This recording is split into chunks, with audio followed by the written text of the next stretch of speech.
The events in this program are inspired by a true story. Names, dates, and events have been changed. Viewer discretion is advised. Nope. On this episode of Bizarre Murders, Hi. when a lonely heart thinks she's found the man of her dreams, she launches into a whirlwind romance. I don't like him, and I don't trust him. But will he make her heart skip? Oh my God, yes, yes. Or just stop beating? Send an ambulance right away. My wife's unconscious.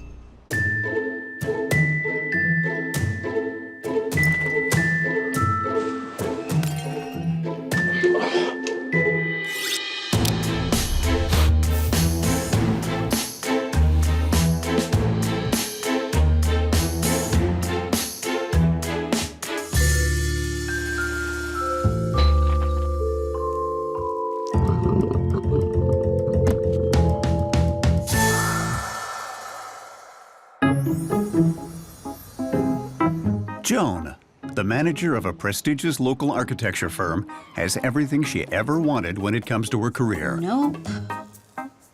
No. But after 2 failed marriages, this 45-year-old finds herself back in the dating pool, and the water is cold. Too into himself. When you're a woman over 40, unfortunately, most of your dating options are less Fabio and more Flabio. This leaves many successful women with their beds empty and their bank accounts full. Targets for attractive young liars, scammers, or worse. It just isn't fair. Just when Joan's given up on finding love again, the man of her dreams walks in to her office. Hi. Hi, I'm Clay.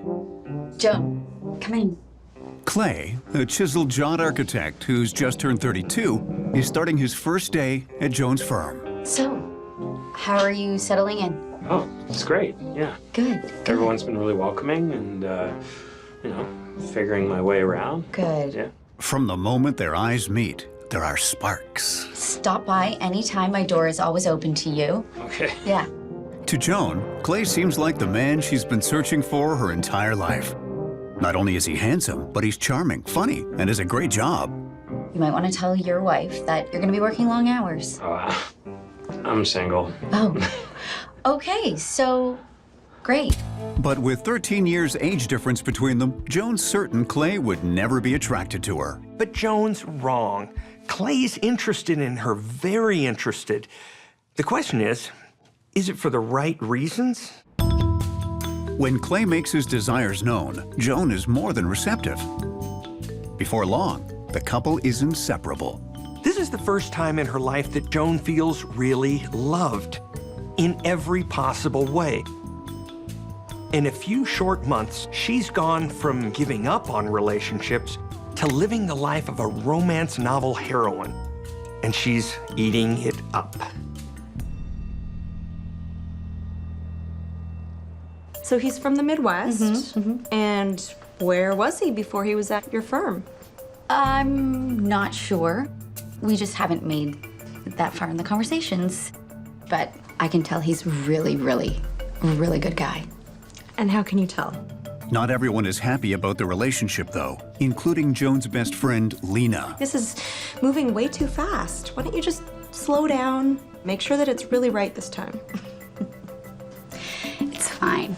You've heard people talk about beer goggles, but I've seen plenty of love goggles. Smart people, but they're so wrapped up in their romantic fantasies that they ignore the basic lessons we were taught as kids, like don't trust people until you've gotten to know them.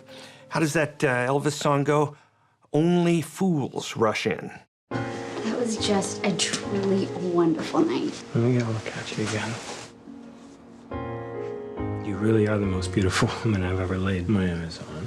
I bet you say that to all the... Despite Lena's reservations, Joan is determined to live her real-life romance novel. And in 3 months, she moves on to the next chapter. Will you marry me? Of course, yes, yes. 2 months later, the couple is married in a small ceremony attended by their closest friends.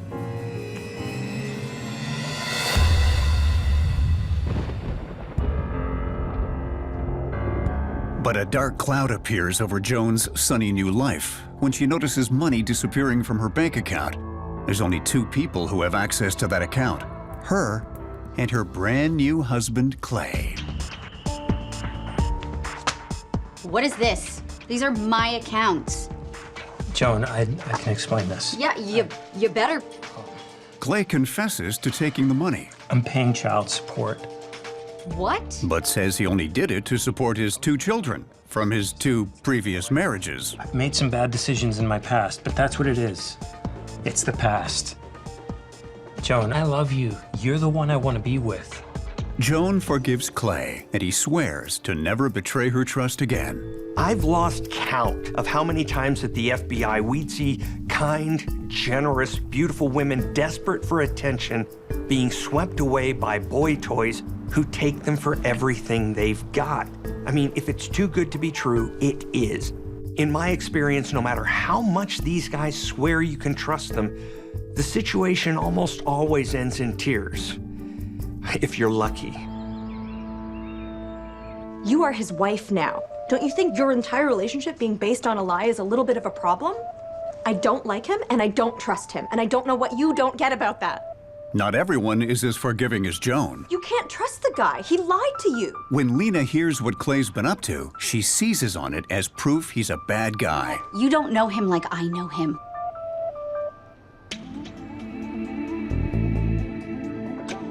Life soon returns to normal. Until... almost a year to the day of her wedding, Joan is struck with a sudden mysterious illness that leaves her throwing up with bloody diarrhea and gasping for breath. By the time Clay races her to the hospital, her organs are already failing. How are you, Joan? You feeling okay? Clay stays by his wife's side as puzzled doctors run a battery of tests trying to determine what's happened to the normally vibrant Joan. Do you think you could just give us a few minutes? Joan's close confidant, Lena, requests a moment alone with her friend. I just need to see my friend alone for a few minutes. I'm sure you can understand that. Right now? Yeah, right now. Clay is hesitant, It'll be fine. but finally agrees, telling Joan he'll be right outside.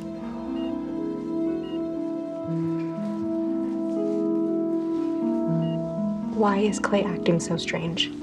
What is going on with him? Within minutes, Clay gets antsy and decides it's time to resume his place at his wife's side. One of the signs that Mr. Wonderful might be a problem is that he needs total control over you. I think Joan needs some rest now, so you should go. Guys like Clay rely on having absolute influence over the woman they're latched onto. If you're an outsider who isn't buying into his charm and worshiping at the altar of his ego, then you're gone. With Lena ousted, Clay resumes his vigil at his wife's bedside. Joan? Until minutes later, her vital signs crash. Help! Help! Somebody! Help my wife!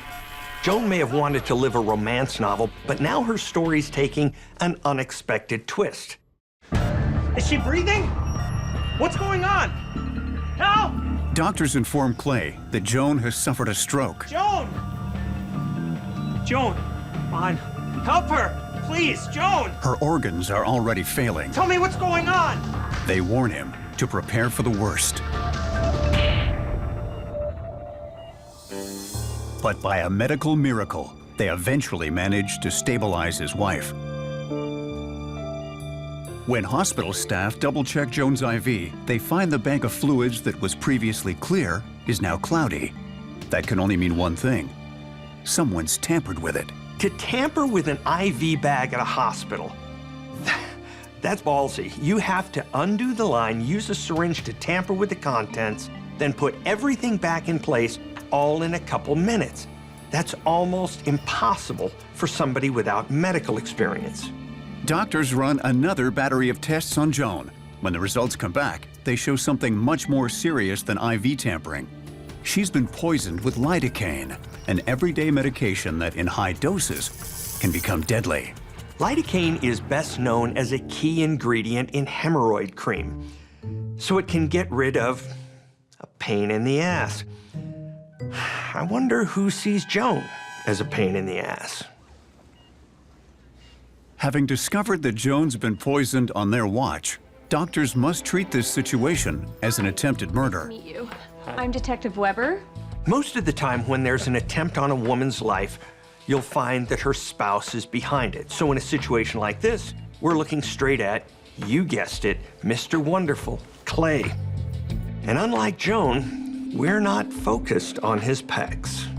But Clay's not the only one who has access to Joan. You've got doctors, nurses, orderlies, candy stripers. Even Lena has to be considered a suspect as she was alone with Joan. You've heard everybody's a suspect, but it's true. Police work is based on thorough investigations, not on hunches and assumptions. We leave those to psychics and armchair detectives. And let me tell you, our solve rate is much, much higher than theirs. I'm wondering if either of you have seen anybody other than hospital staff in this room. No. No one. With no hard evidence to narrow the pool of suspects, and with Joan saying she wants to forget the whole incident, Detective Hannah Weber is forced to drop her investigation before it's even begun. Thanks for your time. Thank you. When Joan is eventually released from the hospital, Clay attends to her every need. And once Joan's back at work, Hey, babe. Clay, ever the doting husband, only becomes more protective. Oh yeah, Clay's right in there protecting Joan from her friends, her coworkers, the police, anyone who could challenge her rose-colored view of him. Thank God for Clay. Just when Joan is finally getting back to her old routine, she lands in another hospital with the same old symptoms: vomiting, bloody diarrhea, and difficulty breathing. Once again, Clay runs to her side. Once again, her IV turns cloudy. And once again, doctors discover that she has been poisoned with lidocaine. Well, that narrows the suspect pool because one hospital could have a homicidal staff member going around poisoning patients. I mean, it happens, but it's rare. Two hospitals with would-be killers trying to murder the same patient with the same poison, that only happens in movies, the really bad ones. When hospital staff get in touch with Detective Weber, she knows what she has to do. I'm going to need you to step out of the room. Detective Weber bans everyone but essential staff from the room. You too, ma'am. And posts officers to stand guard over Joan. Detective Weber interviews Joan alone so she can speak freely. How are you feeling? But Joan refuses to cooperate with the investigation. Do you know if your husband has been in this room the entire time? My husband has nothing to do with this. So Joan is clearly still drinking Clay's Kool-Aid. The investigators would be better off talking to Lena. She's not buying what Clay is selling. With the investigation once again stalled, Lena decides it's time to take matters into her own hands. Late one night, she sneaks into Clay's office. Lena discovers a series of life insurance policies, all taken out on Joan, with her husband Clay as the sole beneficiary. Come on, is anybody really surprised by this? I didn't think so. Certain she's found the proof she needs to expose Clay, Lena again confronts Joan, life insurance policies in hand. Joan is hesitant, but agrees to speak with Clay about the policies that night. Clay? Can you come here a minute? What is it? What are these? They're insurance policies. When Joan questions her husband about the policies, he claims he has to protect himself and his children in case anything ever happens to her. Protect them from what? His cash cow drying up? This guy is a real piece of work. Honey, you haven't been well. What if something happened? I mean, this is what couples do. You've been talking to Lena, haven't you? The real problem, Clay says, is Lena snooping through his office. She's got it in for me. She doesn't have it in for you. Yes, she does. No, she doesn't. I've sensed it from day one. She's coming between us. You know, the only thing creepier than trying to control who your wife spends time with I don't think you should see her anymore. is doing that same thing while your hands are around her neck. We talked about it, and he explained everything to me. The next day, when Lena asks how Clay reacted to the life insurance policies, Joan turns the situation around. You know what? I've had enough. Yeah, me too. No, I've had enough of you. Get out. I'm over this. Get out. By this point, it's obvious to everyone, except Joan, that Clay has it out for her. But she's determined to follow her heart, even if it kills her.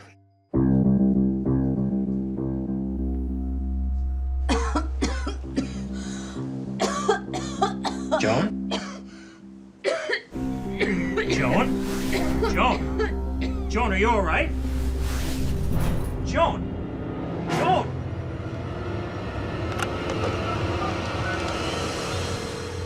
Send an ambulance right away. My wife's unconscious.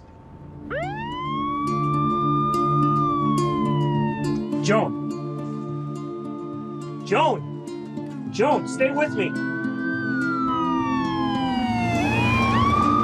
Joan arrives at the hospital not breathing and with no pulse. Despite their best efforts, doctors are unable to pull off yet another miracle. Within minutes of her arrival, Joan is pronounced dead. When Joan's fantasy romance takes a deadly turn, Detective Weber's determined to smoke out the killer. Hi, yeah, it's Detective Weber.